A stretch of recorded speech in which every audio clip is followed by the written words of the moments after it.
customer of mine sent me these 3 amplifiers. So there's 2 KL203Ps, RM Italy, and another RM Italy KL300P. And he just wanted me to make sure that they were in good working order. No high SWR readings and, nothing like that. Just make sure that they're working all right. So I'm going to go ahead and do it for him. I have a unit in Grand here, XL. It's a 4-watt carrier.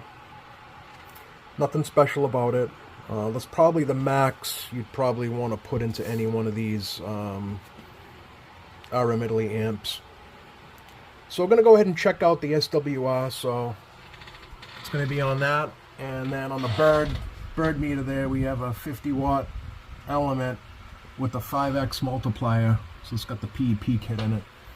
So we can actually, we'll do a real-world test too. I don't normally like hooking right up to the antenna. But when I had it hooked up to the dummy load, I was getting all low SWRs.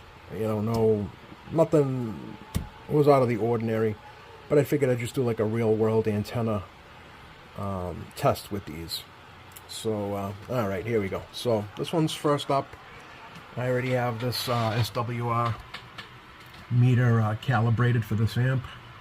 So, let's do a, make sure this is all set here. Alright, AM. Alright, we're on AM. We'll do high. Yep, okay.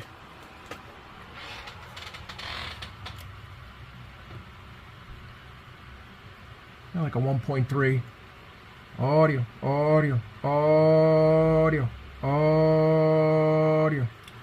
And it's swinging back down as I modulate. So that's actually, that's a good thing that it's going down and not up. So, yeah, we're getting 1.2, I'd say, when modulating.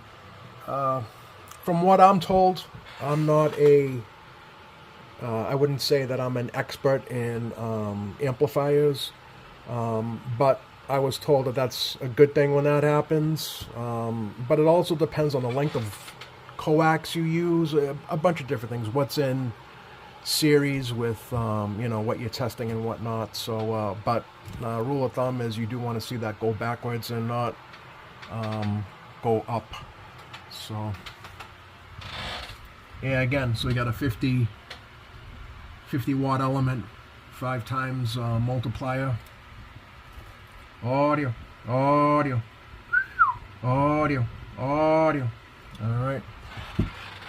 So I say this amp's doing okay. Yeah, just kind of go through this. Let me hook up the other one, and we'll go and do that one too. And then we'll go to the third one. Alright, stand by.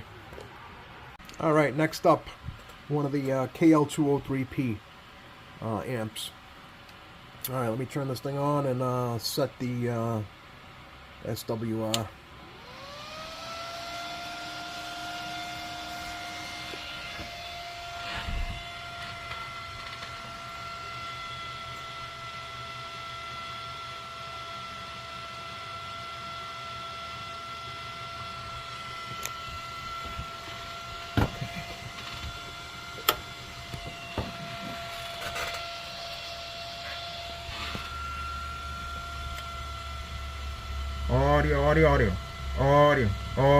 Audio.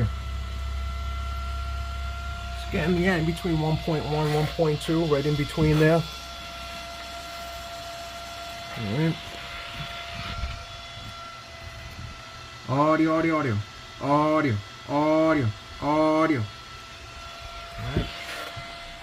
So going for power. Alright. Trying to make this video as short as possible. Alright. I think the main concern here was the SWR and, just making sure that it wasn't super high. Alright, let me get this, the last one on here, and that should do it. Stand by. Alright, last one.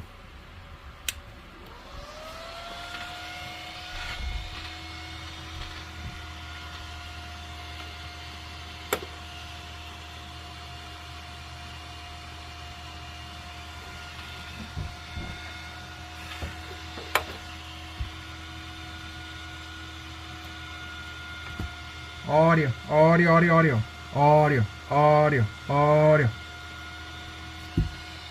Same exact thing.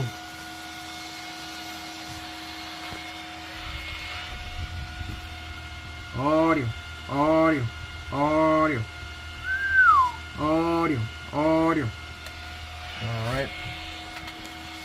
Yeah, I think these amps are in okay condition. I don't think there's anything wrong with them.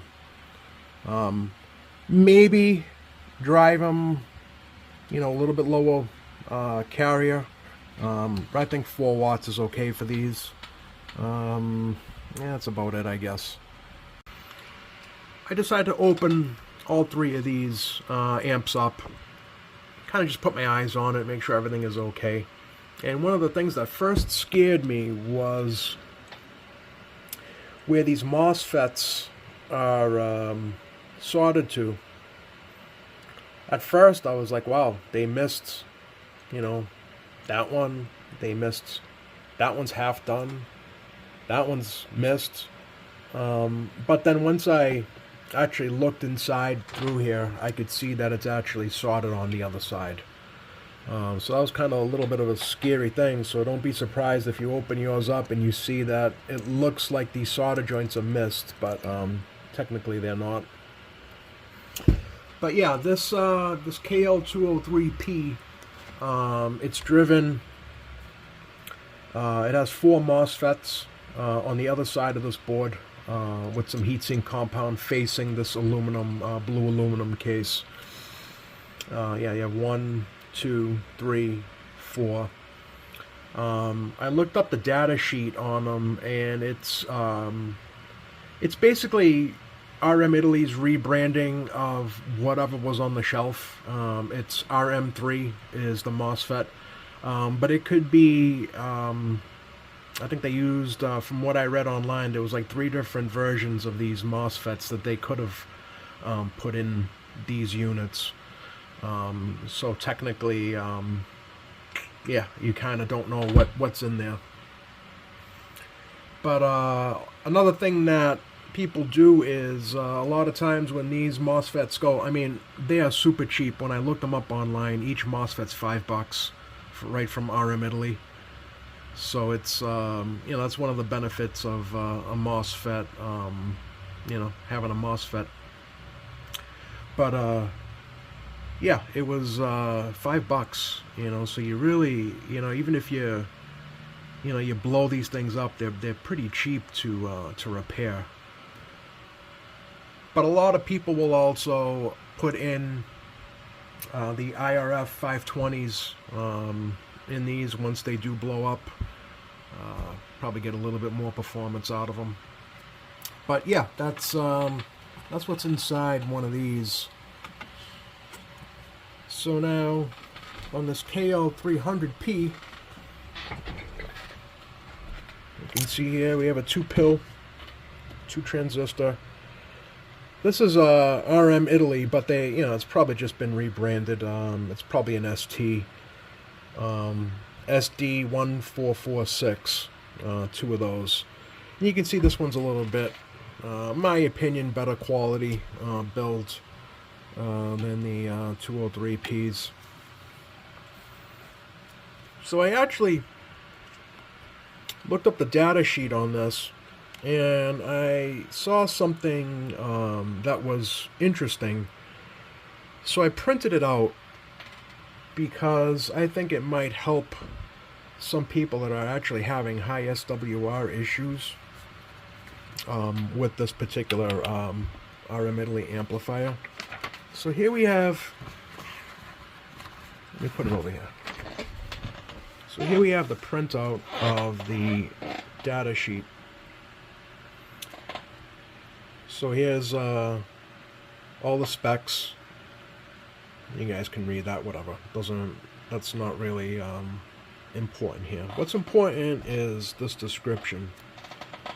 It says here the SD1446 is a 12.5 volt Class C epitaxial silicone NPN planar transistor designed primarily for land mobile transmitter applications. This device utilizes emitter ballasting and is extremely stable and capable of withstanding high VSWR under operating conditions. So that right there is key to understanding this amp and maybe why it's not tuned properly, right from RM Italy.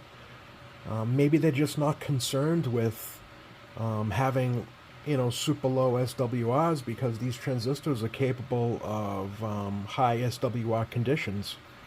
That could be it. Again, I'm not claiming to be a RF engineer. I'm not claiming to be an amplifier builder. But just based on what I'm reading, that would seem like it's the case. It kind of just, RM Italy is just kind of pushing these amps out the door without, making sure that they're tuned properly, because these transistors are probably a little bit more forgiving than usual, so that could be it. That could definitely be one of the reasons why. But more importantly, let's look at the power here. Power in versus power out. And we can kind of use this 30 megahertz scale here. So if you're putting 4 watts in at 30 megahertz, you can see each transistor here, we're right around, what's that, 90. So bring it down to probably like right around 95. No, I'm sorry, that's 60, 80. Yeah, so probably like right around 90 or so. Yeah, probably be put right in the middle there. So right around, roughly right around 90 watts out. 4 watts in, 90 watts out. About. So yeah, that's but I thought that description explained, or would probably help explain why sometimes people are getting some high SWR readings on these RM Italy amps. So yeah, it could be, again, I'm not knocking RM Italy. I think that they're a great budget amp for what they are. But that's about it, I don't think you're going to get super high quality workmanship out of these amps. So again, I mean, it's my opinion. I'll say it again, I am not a amp builder. I don't claim to be one, but what I've been reading kind of makes sense. So it is what it is. But anyway, I think that these 3 amps are good to go. They're alright to be used. Alright guys, thanks for watching.